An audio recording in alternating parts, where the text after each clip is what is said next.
All right, what's going on, BE3? You got Jeff Beggins here and Mr. Mike Puma. Mike Puma. And we've got a special guest with us today who is launching a whole new series with us here. And you're going to see a lot more kind of real raw stories about how real estate actually happens. And we're very happy to have Mr. Bob Dean with us today. And hello, Jeff. Hello, Mike. Nice to be with you today. Thank you. Absolutely. Bob is a really cool agent. How long have you been with us now, Bob? About 7 years, Jeff. It's been a while. It's been a while. It's been a fun ride, and I've been really enjoyed watching you just go to all different types of levels and lengths and just really crushing it in the business. What I think would be interesting for people, because we got people literally about watching this from all different parts of the world now, from BE3 following, and it's just interesting to see backgrounds. We got newer people, we got top agents, we got everything in between on the whole deal. What's funny about real estate to me is nobody actually, when you're a kid, say, you know what, I can't wait to one day be a real estate agent, right? It's never like that ultimate quest for the world. Like life happens, things go on from a life scenario, then you find yourself in this really cool industry and you probably question, maybe I should have done this earlier, right? But what was the weird path that kind of brought you into real estate when we met about 7 years ago? I still remember that interview. Yeah. You know, it's funny. I was thinking about that the other day. I grew up in a real estate family, but took the path of, I went into the retail business. I had many retail furniture stores up and down US 19, quite a few of them up in Hudson, Spring Hill, Newport Richey area. Prior to that, I was in retail furniture with other retailers. You know, my sister for years was pushing me, saying, well, you know, why do you deal with this retail stuff? You know, you come home and we're always involved in, you know, either grading a yard or building a house or doing something like that. You know, why don't you get into real estate? So finally, after 9/11, I closed a business. I bankrupted a business, and I decided, what the hell? You know, I was driving down Gulf Boulevard and I stumbled upon the Indian Rocks Beach office, and it had a sign on the marquee. It said, Realtors wanted, you know, come in and interview. So, you know, I just came off the beach and I stopped the car. Actually, I drove by the office and I turned around, I went back and I went through the front door. I was greeted by a very friendly face that said, oh, yeah, listen, I can get you an interview with Jeff. Don't worry about it. So, you know, that's really what it happened. That's awesome. It's just funny how I love the story of how people end up in real estate. And so you kind of have the family push to kind of do it. And then you just said, screw it. Like you, I mean, you're. I want to hit a point there real quick though, because I think he glossed over it, but I think there's a lot of people watching who are either going to go through this or are going through it right now. And so you go through 9/11, which is an event very much like what we're experiencing right now from a world perspective, right? It was just all of a sudden, no one saw it coming. Boom, fear, anxiety. No one knows what to do. Everyone's afraid to go outside because they might die. You know, what's happening? We're going to war. All these big negative things. Media is blowing it up. I mean, just all this stuff, right? It's this tragic event that happened, plus people dealing with the loss of loved ones, everything in between, a lot like what we are experiencing right now in COVID-19. But what I took away from what you just said, and again, you glossed over it very quickly, was you bankrupted a business, right? You got punched in the mouth and had basically went to zero right there. And instead of saying, you know what, maybe I should just go back to retail, get a job, try and do something that's comfortable so I don't do it. You turned right around and went into another difficult business as an entrepreneur on your own and just said, you know what, I'm gonna go try it again. That didn't work out. Maybe this will. And that mentality is something that's real intriguing to me. And I'm sure the audience can take away, like, what was that mindset? Was there ever a hesitation of like, should I go get a job or should I go into real estate? Hesitation. Yeah, there was a hesitation. You know, I mean, I went from being a retailer with 5 furniture stores, you know, bedding stores, furniture stores, to being a wholesaler because, you know, when 9/11 hit, no one was traveling. The Europeans weren't coming over buying houses. So if they weren't buying houses, they weren't buying furniture. So I went from a retailer to a wholesaler because I've got a 30,000 square foot warehouse filled with furniture that, you know, I only own half of it. So it was like, yeah. I mean, you don't know what you're going to do. You're flying by the seat of your pants. You know, one thing led to another. You make decisions, and hopefully you make the right decision. And if you make a bad decision, hopefully you don't make it twice. So I did what was necessary. And looking back at it, at the time, it served me well, but today I look at it and I think to myself, my God, you must have been crazy. Talk about stress. The stress as being a realtor is nothing as compared to the stress of being a retailer. With multiple locations, wondering if anybody's at your location, or people walking through the front door. So yeah. Things happen for a reason, and it was very much just like it is today. I mean, the streets dried up, US 19, there was no one traveling. It was scary times back then. That's an interesting parallel, Philma, to make on that. So it really, really is the same. And we've always compared this event to 9/11, and I think the ripple effect is going to be very similar too. People are not going to come back. I mean, we're just now, for time stamping this, we are just now going to reopen the beaches next week, right? We're going to do a phased reopening of businesses, so restaurants can start doing, limited people and, 30 to 50% capacity. And so, but the reality of it is it's confidence. People aren't going to be confident going out for a while, just like with 9/11, and it's going to take some time. So, but I think it's interesting. When I met you, I remember just this clicking in my brain saying, there's a DNA strand involved with success, right? You were successful, very successful in the furniture business and the retail business and that kind of world because you work your ass off, right? You talk to people, you go have fun, you give people an amazing experience, then you've done that your whole life. So you had choices and options as to what industry to go into. I think when we were talking about it, if you're going to sell something, you might as well sell something with a high ticket price. Sure. So if you're going to get a piece of the action. Right. And then from a business perspective too, there's no better business. If you put your business hat on for a second, right? You have no overhead, right? You've got no fixed overhead. You have no fixed cost. Everything's a variable expense, and you get paid in direct proportion that you feel like getting paid, right? So the pressure's off completely, but the pressure's on because there's nobody to point to, just like in your old business too. If you don't do well, you don't do well, right? You live and die by your own self, right? It's tough. Every day we wake up at zero, we laugh about that sometimes, but there is some stress involved in that. Like you have to decide, because if you don't work today, you get no check in 45 days.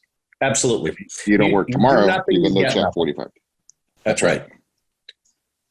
Now, Bob, I would say from me, just knowing you, and spending some time with you, I would say one of the biggest things that has led to your success is something very simple. And, Craig and Jeff say all the time that this is the people in communication business. And I think better than pretty much anyone I've met within our brand, especially, you just talk to people.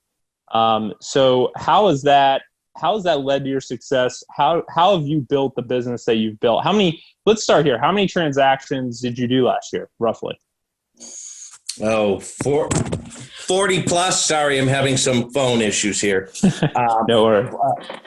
40 plus. I'm not sure. I did less last year than I did the year before, but there's good reasons. I made about the same money, working smarter and less stress, so on and so forth. But Mike, going back to what you said, I know no stranger. In other words, I talk to everybody. Within a very few seconds, whether they're interested in talking with you.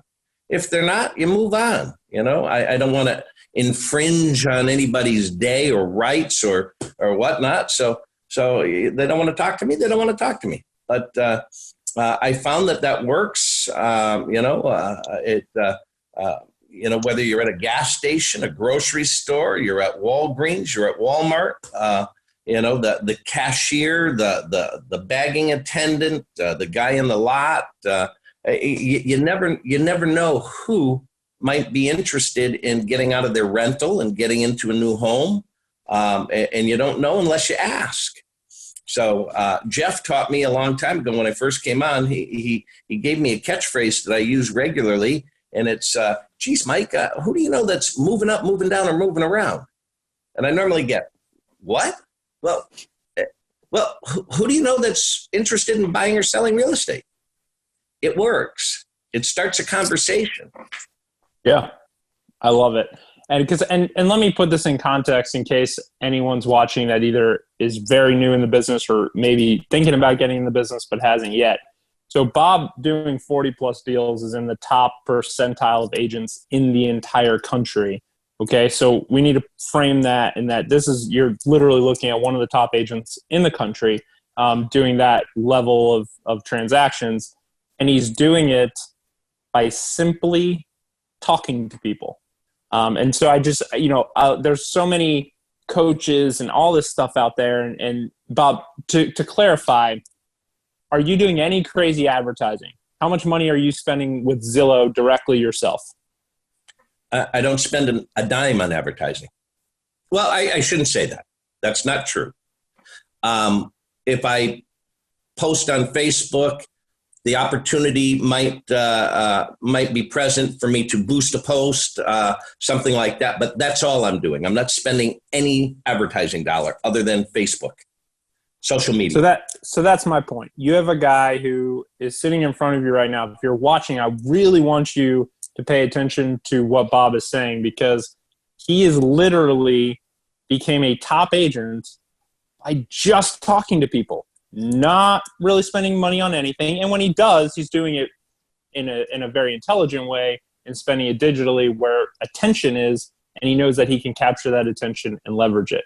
But I just want to make that point, because if you're watching, you don't need to hire, these third parties to run all these ads for you and do all of that. You can build an amazing business in this industry by just talking to people.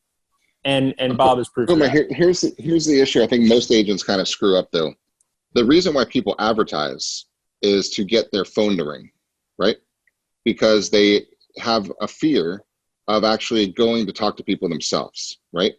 Right. There is an option. You can either go get it or you can buy it, right? There's two choices and both of them will work, right? If you want to go spend a ton of money on Zillow ads or, bus benches or to get people to see your name and start a conversation and hopefully maybe call you, it does work, but not at the scale of just saying, hey, who do you know that's moving up, moving down, moving around, right? That costs zero except for internal, right? Rejection, right? Bob doesn't give a crap if somebody says, screw you, buddy, I don't want to talk to you. Bob, he probably didn't remember the millions of times that's happened to him. He just doesn't care. Right, because you don't care. You're not attached to the outcome. You're like helping. And then you also get to choose who you want to actually talk with because, not sounding bad, but you get to choose who you have a conversation with because, right, that's it. So you have neighborhoods, stores, right, that you may not have that same conversation, right? Then some neighborhoods and some stores you really want to have that conversation in, right? So when you're in a higher end restaurant, having a cup of coffee, doing something like that, it's different. You get to choose your clientele and who you want to engage with. That's the beautiful thing about not advertising and be your own advertising, is you get to tell who's face to face with you and who you want to connect with, who you want to disconnect with, and who you want to move around. That's pretty interesting. Yeah. When you advertise, Jeff, you don't have a choice. You take the calls that are coming in. Yeah, right.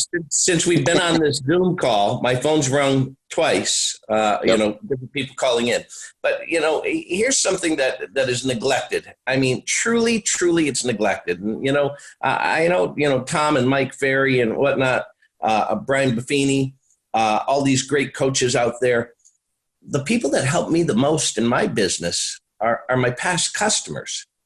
I have to say that, better than 75% of the business that I do on a regular basis comes from people who know me, trust me, and know that I know what I'm talking about. Yep. People I've done business with in the past, they'll refer me to a friend, a cousin, a relative. It doesn't matter. Oh, you're going to sell your house? You got to call Bob Dean. Oh, you're looking to buy a house? Listen, Bob did this for me. Here, let me give you his number. I'll call Bob and I'll have him call you. But here's why this happens. And this is a true gift, right? And you have a lot of natural gifts and a lot you cultivated yourself and gotten them better. But to your point, there's no stranger in your world, and you connect with people and make them feel good, right? One thing I can tell for sure, and I get the pleasure, you introduce me to a lot of your customers, right? I get to see them and I talk with them, and every one of them, almost every one of them has 100% glowing reviews and they love you. Now, to be fair, there's a couple of them that don't, and it's called life, right? Yeah, Shit happens, right? Things happen in a deal. And I think too many agents sometimes think everyone's going to love you. They're not going to love you. Some of them are going to not like you at all and will never refer to you and regret the moment they ever saw your face, right? And it's called life, right?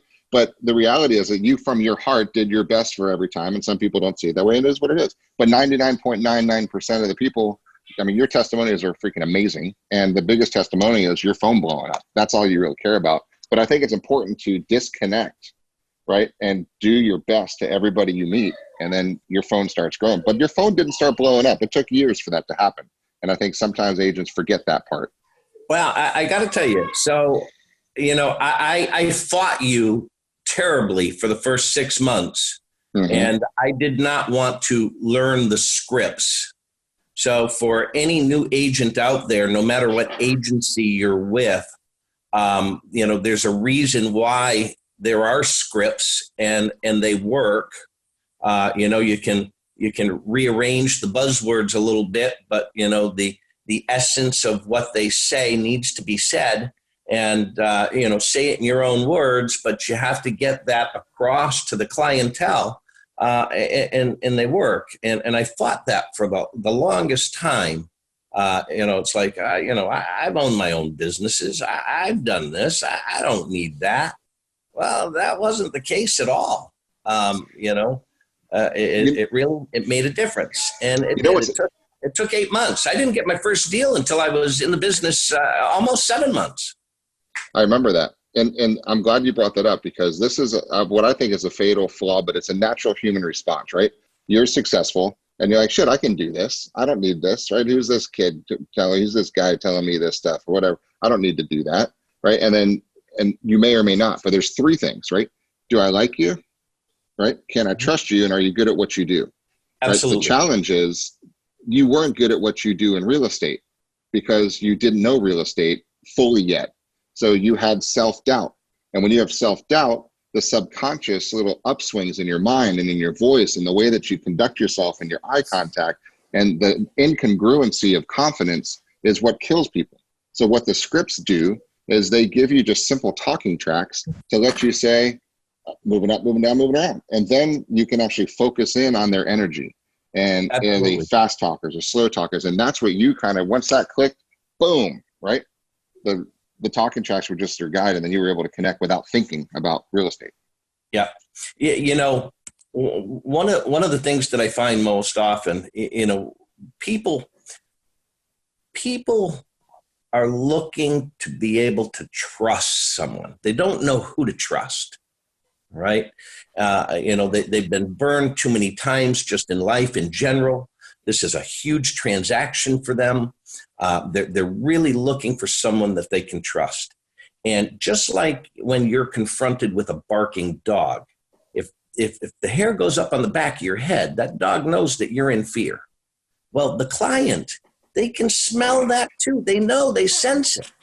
So it's so important to be able to instill in them the confidence and the conviction that you do know what you're doing. All right. Do your research, do your homework. Haste makes waste. And you can't afford to do that today. And I think what you've done well too is when you need to, right, you leverage us, right? Because you don't know what you're doing on every type of deal. You shouldn't, right? That's Dude, what you say. when I call you, you know that I call you for a reason, but you know what? You're always there for me. And, I call, at least a couple of times a month because, I'm not going to shoot my mouth off. I need answers to my questions. And that's what you're there for. The simple thing is we have 60,000 of them in our under our belt, right? Yeah. So we've probably been through what you guys are doing. So I think you do that well. I think a lot of agents think that it's all them and they're expected to be this know-all genius about real estate and they have to have it all. That's the dumbest thing in the world. I mean, if you, I know you consider us business partners because Absolutely. I make money, we make money when you make money and vice versa. So it's a leveraging thing. I think a lot of people miss that boat and they try to think it's all me. It's all me. It's not. Well, it's not just me. It's unfortunately. Yeah, but unfortunately, there's a lot of brokerages out there and agents working for brokerages where it is all on them, right? So, that is a choice that agent is making to be at that brokerage. And maybe it's because they feel like they're getting, a better financial deal than they would somewhere else. But, if you are in a situation where you feel like your business is not growing or it's stopped, then it's time to look at that business partner. It's time to look at that person who's supposed to have your back. And are they someone you can call? Are they someone that's going to help you through a transaction? Because if they're not, Bob just said it as being one of the top agents in the country, just said that he's calling his broker twice a month, right? And maybe sometimes it's just to say hi. But if you're not even at that level, think about how much support you could probably use. Right. And so if you're not able to get it, it's time to look around in your market and see who else can give it to you. But getting back to so Bob, you started out and pretty quickly joined a team, right? And I just want to dive into that because there's a lot of people that are wondering, should I join a team? Is a team the right thing for me? And I think for you, it was good. And then you decided you could do it on your own. But I just want to get your perspective on what was the motivation to kind of team up with someone else and how did that go? And then, what resulted in you just deciding that maybe you should do it on your own? Mike, great question. I went my first 2.5 years with the company on my own. And, I did really, really well.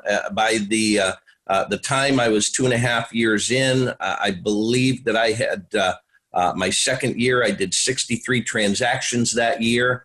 And, that's a lot of work. I mean, that's a lot of work for a guy that's almost 60 years old, on your own, 63 transactions. Okay. Yeah. So, I thought to myself, geez, maybe, we can make this easier.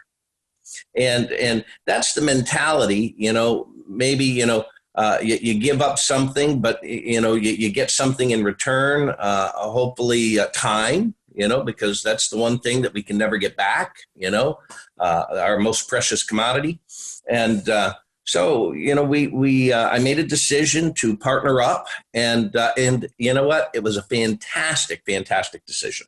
Hey, Bob, let me jump in here for a quick second, because I think for people watching, this is an important distinction. Bob's strengths are unbelievably weighted towards talking with people and being the people and getting deals done, making people feel comfortable and closing deals, right? Now, when you're doing 63 deals, you're bogged down with crap, right? You're bogged down with the minutia. Not that you're not good at it, but it's not what your highest and best use is in serving people, right? So 63 deals is 63 appraisals and home inspections and addendums and extensions and gotta minutes and all of this crap and co-brokes and agents and loans falling through. And then you start to get bogged down and frustrated and hating your job, right? I remember these conversations like this sucks, right? And now you're back into managing this shit. So I think when you started thinking, we were talking about who should we team up with, you start looking at balancing personality styles and strengths and weaknesses and ultimately the only reason to do a team is if you're doing 63, you need to do more than that or free your time up or have things. And we'll get to we'll get to another point later with things kind of reprioritizing for you. But I think back in that stage in your life, you were looking to try to free yourself up from the stuff you didn't really enjoy so you can go do more of what you did enjoy on that. Is that pretty accurate? Yeah, absolutely. You truly are bogged down. There is an administrative side that as we all know, it has to be taken care of. I mean, you have to do it. And like it or not, I had to do it. It was not my highest and best use, and certainly not my what I wanted to do, not my strength, So anyways, you formulate this team, and I partnered up with this great individual, and things worked out terrifically well, right? What happens, though, is you think bigger, better, more. So, we finally get all the kinks worked out, and we decide to add to the team. We're gonna make the team bigger because the kinks are worked out, but now we need to do more deals, right? So, more people, more deals, and it doesn't always work out that way, right? And then keep in mind something, what's fair for one is fair for the other. So you got to split everything equally. So instead of being 50-50, now it's, 33 and a third, 33 and a third, 33 and a third, and priorities change for people. Life changes, things happen, I ended up having several heart problems, for a year and a half there. I was in and out of the hospital several times, so on and so forth. And keep in mind, those things alone put added pressure on the team. So, as we entered year 6 with the company, the team and I decided that it probably wasn't in the best interest of everybody involved in the team to keep it as a nucleus. So we disbanded, and the team is still operating, and they're doing a great job. In fact, they're smoking it right now, right? So if I had to say this, I think that teams of 2 are terrific. I think when you get beyond the number 2, 3, 4, 5, it becomes convoluted. And, then people wonder, well, I know what I'm doing today. What are you doing today? What's going on? I mean, am I the only one working? How come, let me check. And then resentment sets in. Once resentment sets in, then your brain, it's over, So, yeah. But, here's what's going on right now. I'm back to a team of 1. I'm a team of Bob.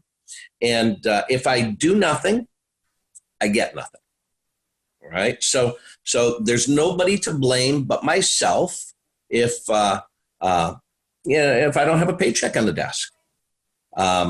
Things are working out terrifically. I honestly can't even tell you how many deals I've done so far this year. I know that I'm doing well. If I had to put a number to it, I couldn't. Last year, I spent pretty much the entire month of July in Italy, which was nice that I was there then. And, because I certainly wouldn't want to go there now. Things are changing. I bought a new property. Let me jump in there, Bob, for a quick second, because I think this is one of the most important things for me. I mean, I'm so thrilled to have you not doing 63 transactions right now, because it's about putting a big ass smile on your face, right? That's what we say all the time. And we do the primary aims and the concept of the primary aims, depending on how much you want to get into it. But you got to figure out what makes you happy, right? And what made you happy. And we talked about all kinds of different things, primary aims. You were talking about maybe doing some expansions with offices with us and all kinds of things, looking at all types of things. And then I remember this conversation like it was yesterday. Said, I don't want to do it. I don't want the stress. I'm throttling back. I'm going to do my deals. I'm going to be smarter, probably fewer of them, but I'm going to make money. I'm going to travel. I'm going to enjoy my life. And I've never been more happy in a coaching session, whatever you want to call it, just chatting ever before, because the reprioritization and just the realization of what makes you happy is what this is all about. I mean, guys, real estate is just a vehicle to earn money to fund a lifestyle that puts a big ass smile on your face. And you're a great example of that. And it's throttle up, throttle back, whatever it is during the time that you're going with through life. So touch on that for a second, how that's kind of evolved for you. I have to say, this is my stress level is by far at its lowest that it's been in years. And, I thank God for that, because stress is a killer. It's nice to be able to enjoy my rewards. And I'm doing that as well. Um, it's, you just need to prioritize what's important to you. The workflow will come.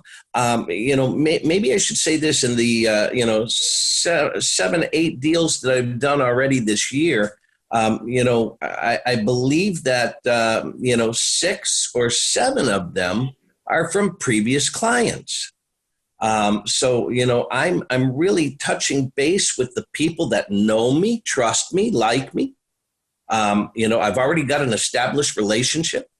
I don't have to work as hard with those folks, and they're honored to be able to pass my name on or recommend me.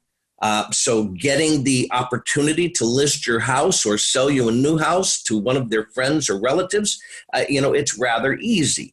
And it's nice because there's a level of respect there. It's like, oh, you know what? It's kind of like, Jeff, hey, I need an accountant. Can you recommend someone, or an attorney?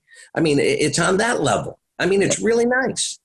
It gives me the opportunity to do a better job for the client because I take it more personal. I'm really doing my job to the fullest. I'm working with a young lady right now, and I tell you what, I don't want to go into the details, but yeah, man, it makes you feel good. And my stress level is in check. I'm enjoying my life. I'm enjoying the fruits of my labor. Things are pretty good. And, I highly recommend that people turn around and reevaluate what they're doing. And if life is really stressful, if you're stressing over where your next deal is, turn around and look at someone that, you've dealt with in the past. If they truly were appreciative of the service that you gave them, turn around and ask them for their assistance. Because if they're appreciative, they'll give you their assistance, and they'll turn around and they'll recommend you, or they'll tell you what conversation they just had within the past week or so that was a real estate conversation that could involve you, right? Instead of investing in Zillow or, going out and, putting together a mailer and spending hundreds of dollars on a mailer, the people are there. The deals are there. So I just want to touch on something real quick, because I think, there's a couple things. So I want to make sure I recap this, make sure we hit this point home. The fact is that Bob just said he has no idea really how many deals or how much money he made.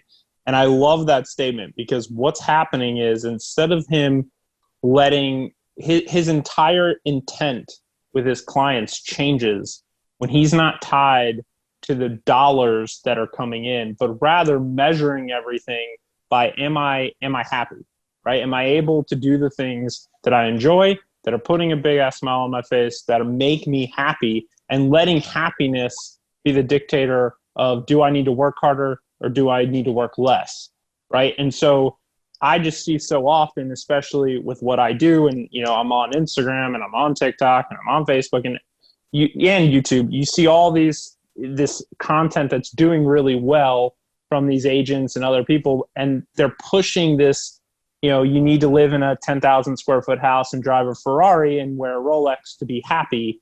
And if those things really do make you happy, right? Like I love watches and cars, but I love them for them, not because of what they make me look like to somebody else, right? So if that's really what makes you happy, that's awesome. But it can't be about that. And especially it can't be about that just to make you look successful, because the reality is, when you get to a place where Bob is right now, where he's measuring his entire life off of lifestyle and happiness instead of dollars, everything changes, right? So I really want to hit that point home. I also want to make a quick recap, though, of that whole team situation, because the one thing to keep in mind with those teams, and Jeff hit on it, though, is if you are considering even going in a partnership with somebody else, make sure you are balancing yourself and your skill set like Bob did. That's why that team worked. me and Jeff are very good friends. We'll be friends for forever. But I would argue that if it was just me and him going on a team together, we would probably struggle because we're basically the same human being, right? So we have Craig, thank God, that balances us in a completely different way, right? And we need Craig. So in our situation, it's great if I want to go into business with Jeff because we are like-minded and I know that, we like each other and that's going to work out well. That plays well. But if it was just me and him, we would struggle in certain areas because we're the same person. Whereas we need that third person like Craig to come in and be that balancing act who's going to fill those gaps of where we might struggle or not be happy doing, right? I can work an Excel sheet like an accountant, but I don't like it, right? So like those are the things that I just want to make sure we're recapping. So if you're watching this as an agent and you're thinking about a team or you're in a team situation right now and it's not working, those are the things to look at. Is the team balanced skill set wise? And then reevaluate. So I just want to make those points real quick. Mike, I'm going to touch base on what you said. You are absolutely 100% correct. Teams do work, and they work really well. And they can be a lot of fun, all right? But it has to be fair for both parties or all parties involved in the team, and the skill set is truly important. You have to offset each other, through the entire transaction, through the entire relationship, and you're 100% correct. So, if someone is in a team and they're struggling out there, they need to reevaluate. It's probably a skill set problem. It's also, Bob, I think it's also a mindset problem, and let me touch on that for a second, because here's the problem with teams in real estate. Let's say the three of us, we'll use this example. Three of us want to go start a real estate team. We'd kick ass, right? We'd get a lot of business. We'd probably have a lot of fallout because we wouldn't be following the details, right? But it would work out fine. But here's the challenge. If our goals are not aligned, resentment will kick in. Because if Absolutely. I want to make 400 grand this year and I'm so driven to making 400 grand this year, I know that I need X number of deals for this collective unit to perform. But if you're happy making 85 and Puma wants 120, we've got a big problem because I want more than you want and it's not going to work out and I'm going to resent you. And then, you're going to be thinking that I'm thinking things about you and vice versa, and it's going to implode. So if you don't get to the happiness goal of what lifestyle you guys looking to fulfill, and if you guys can't really make that align, you're dead. You might as well just walk in with your divorce papers already filled out because it will not work. You have to go in and say, okay, this quarter, are we all happy making 50 grand each? Okay. And you can't just say, yes, I need to know, what are you going to do with this 50 grand? Because if you can't tell me what you're going to do with 50 grand, your ass is not going to make 50 grand because you just kind of proved it. Money flows to match your level of happiness expectations. Right? So all three of us have one. Mine's going to flow to meet mine, but if yours does, it's going to flow to meet yours, and yours is going to flow to meet yours. But if they're not aligned, we're dead. Yep. Jeff, just to take that one step further, health has a lot to do with it too, right? I mean, that stress level, that health, money plays a huge, the largest role. But, after you spend, 2 months in the hospital, I don't know, your goals change, your mindset. You're right. Mindset changes, and it's not a money mindset. It's a health mindset. So there's a lot of things that play into it. And I think that you need to navigate, through all of that and decide, whether it's going to be right for you to be part of a team. So what I like the transition that you're doing right now, Bob, and it's exciting for me to watch you because I love you as a person. I love seeing the things that you're doing. I always have. Thank you. Right. What money is important to fund a lifestyle, right? Sure. But the trade-off is when you trade hours for money versus money for money. So what I love that you're doing is you just bought a great investment property, 2 houses, nice pool property. It's going to bring you income, right? So as you start getting more of that, you know that you need X dollars per month to be able to say, you know what, I want to go screw around in Italy for a month if I want to.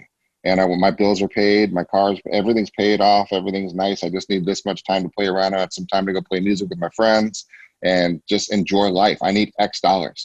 So the ultimate American dream is to have investments that pay you enough money to fund that American dream. So real estate becomes a hobby essence that throws you extra cash, right? If you ever want some, but you're getting to the stage now that you're making your money work for you, buying these investment properties that other people are paying the mortgage of and throwing off positive cash flow, which makes the amount of time you have to work go down, which makes your stress level go down, which makes your enjoyment level go up, which is ultimately what we're after, right? So I think that's a clarification a lot of people miss. 100%. And life happens, right?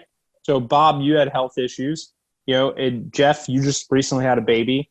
Like all these little things happen, and that needs to adjust, right? So one thing I see is where people start to get really unhappy is when those things happen, and instead of adjusting for it to get back to a level of happiness, they end up just trying to stay the course of the way things were, and it doesn't work.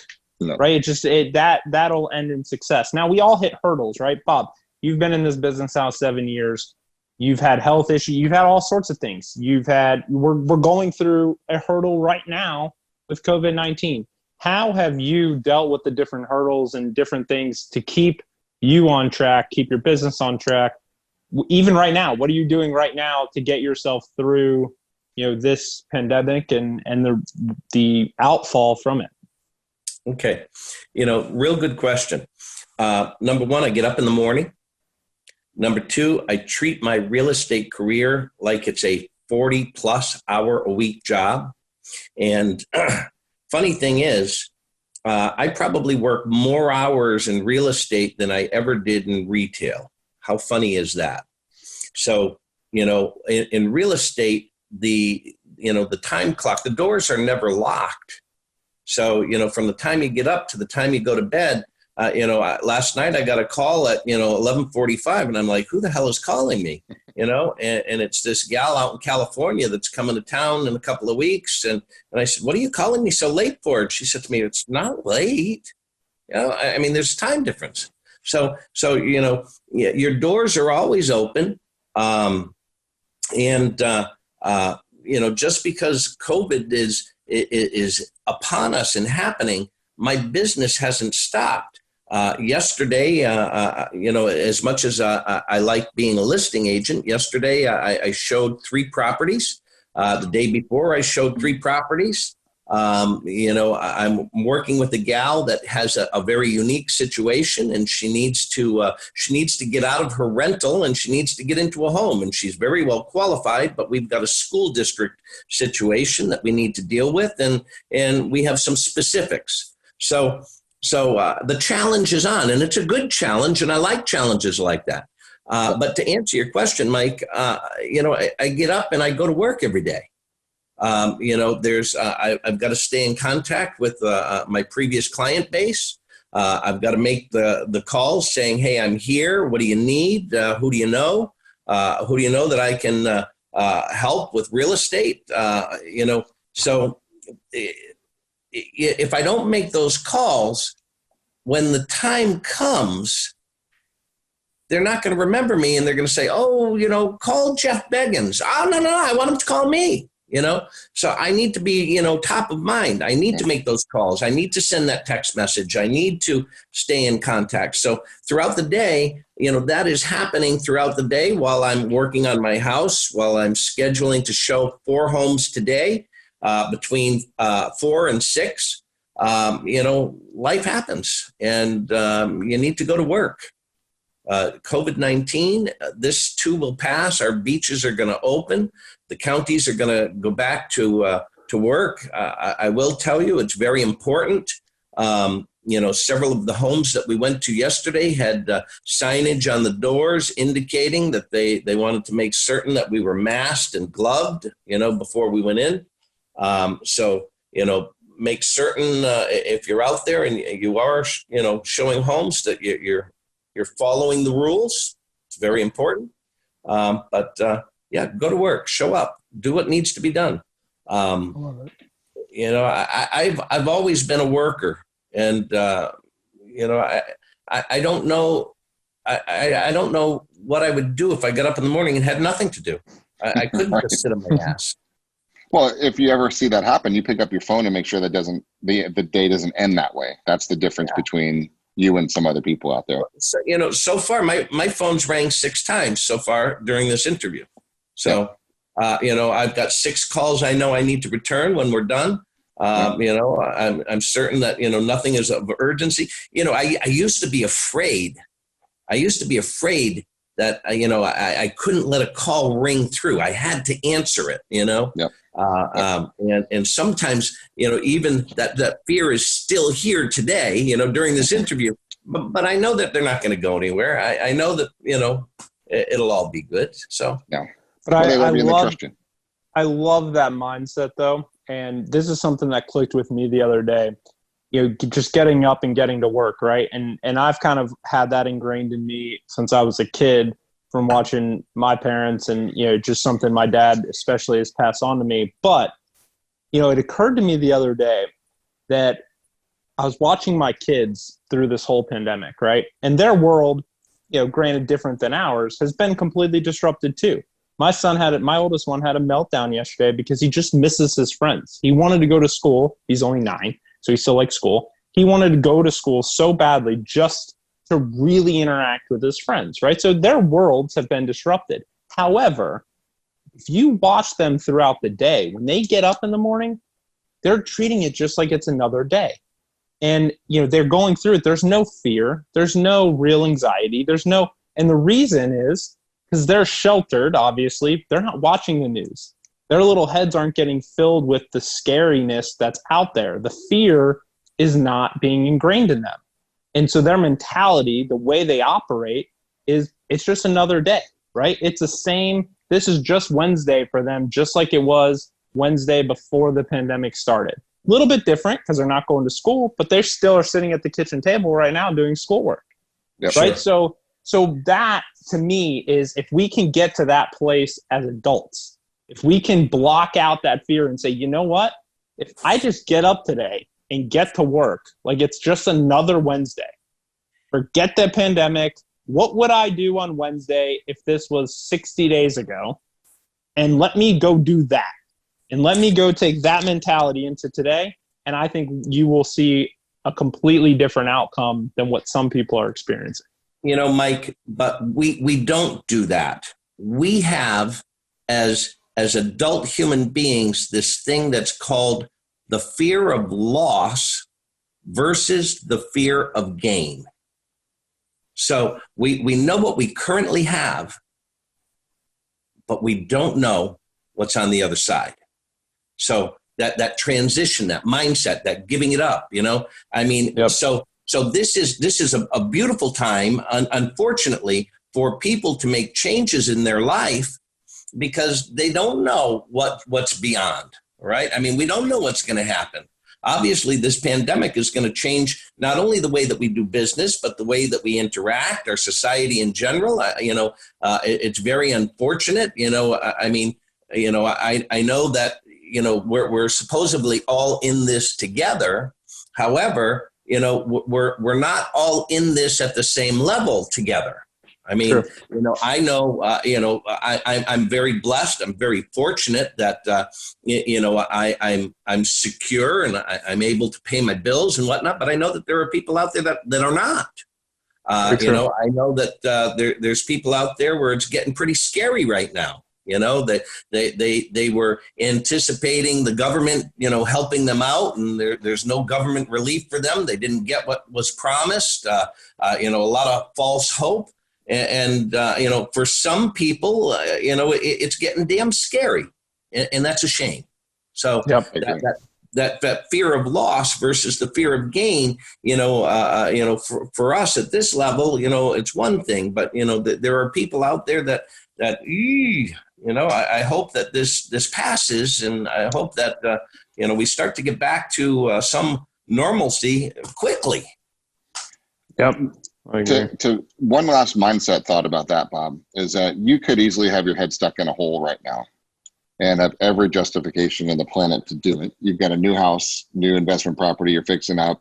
There's a pandemic going around. You're supposed to shelter at home. You could not go show 4 houses today. You don't have to, right? If you don't get a check from this client, you're not going to be dead, right? Yeah, but I've got someone that needs my help. She needs me. She called me. She sought me out because she needed an expert to help her solve her problem. Jeff, well, yeah. Well, one thing, a lot of people say to me, "What do you do?" People that I don't know, when I get into a conversation, and oftentimes I'll just say, well, I help people. They say, well, what do you mean you help people? I really don't sell homes. The homes sell themselves. I solve problems. I help people transition in life. I help them solve their life problem and move on to a better place in time. Whether they're moving up or moving down or moving around, that's my job. So this person has asked specifically for me to help them. I can't let her down. I love it. But that's the mindset that keeps you producing at the level that you're doing it, because it's not work. Did you hear any labor of he has to do this? He loves to do this because it's a duty, it's a calling, and you're great at it. So, well, thank you. If I lament on anything, for instance, I have a bathroom floor right around the corner from me that needs to be grouted. And then I have to hang drywall, So those are the things, as I enjoy seeing the end result. All right. I mean, when you're done, you can step back and you take a look at it and you say, wow, I did that. Yeah, that's pretty cool. But if I have any hesitation in getting the ball rolling, that's where it's at. See, I didn't get that gene. One thing I've learned for sure is if I started that tile grout project, I'm sure I could do it, but it would cost me twice as much. No, you wouldn't. Take me twice as long. You're not even going to do it. Be on your hands and knees grouting that tile. No way. Here's how Jeff justifies all doing, basically outsourcing all labor of any kind, is because it's not right to deprive somebody else of their living. That's right. So he hires them. This is literally how he sells it to himself, why he should never do anything outside of what he wants to do. Now, my father, who couldn't swing a hammer, did teach me, pay yourself first. So I know I can do the job. I could bring someone in to do it. I certainly am in a position to be able to pay someone to do it, but why? Why should I? Yeah. I still cut my own grass. People are like, why? And I said, well, because I have enough passive income coming in that while I'm mowing, I'm still having sales happen in the background. So I look at it as I'm actually getting paid to go mow my own lawn. Yeah. Right. Plus, it's a mindset thing. I just like it. I like seeing it done. I don't know. It's a weird thing. You guys are sick. And I just have outside right now, I've got my to-do list, my quarantine to-do list. I decided to give to somebody else who's out there doing it all right now. But I'll tell you what, I will get way more accomplished in the hours and hours he's going to take doing all this stuff, that I enjoy doing what I do way better than swinging the thing. Now let me ask you this, because this is the real question. Does Vipka know that you hired somebody else, or are you going to sneak your way into taking credit for everything on that list getting done? No way. She knows better. Vipka and gang and Jeff are going to be out on the boat later on. It's a beautiful day, and why not? I would be too. I hear you. We all make choices. Bob, I want to thank you. I know you're busy. I want to thank you for taking time out with us today. You are a great person. You're a leader in the industry. You are an inspiration to a lot of agents, and I think this is going to be very helpful for those who watch. I just want to thank you for taking the time out this morning. You know what? Thanks for asking me to do this. I had fun, and I'd love to do it anytime. You got it. It's my pleasure. We'll definitely bring you back. Thank you, sir. I appreciate it. Have a great day. Bob. Have fun grouting some tile. See you later. All right. Bye.